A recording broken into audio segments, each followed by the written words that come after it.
लोगोफोरनि खुलुमबाय लोगोफोर फाइनालि दा Meghalaya tourism welcome to you living root bridge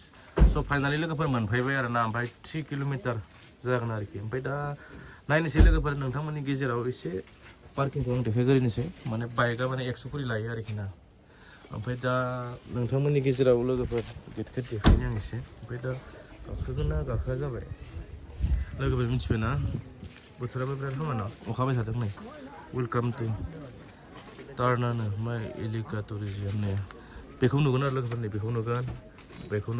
ओमफ्राय बेखौ नुगोन ओमफ्राय नै गेटआ मानसिफोर थांगासिनो जोंनि लोगोफोरनो थांगासिनो दङ लोगोफोर थ' लोगोफोर दा मा जायोसै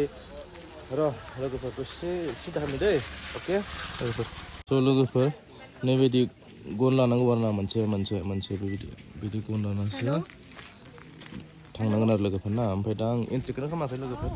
दसे सानबाय थादों आरो ना टाइमनि खोथा थाबाय लोगोफोर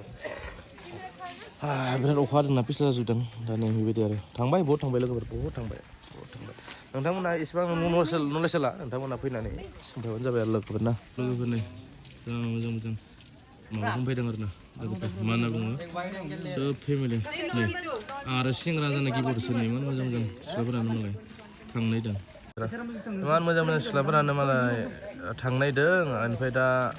आंसो गिबावदो लोगोफोर मा जागोन दा बिदिबा टाइमनि लोगोसेलै लोगोफोर टाइमनि थाखाय सिगिदां दे दा लोगोफोर थांला आरो ना नोंथांमोना गाज्रि मोननांला नै बेखौ नायदों ओमफ्राय दोनबाय नेक्स्टआव देखायसै नांदे लोगोफोर अके लाथि लोगोफोर लाथि नैबे मोनसेयाव 20 थाखा लायो नोंथांमोना फैना गाखोफैबानो जाबाय लोगोफोर आं गाखोला टाइम गैला दे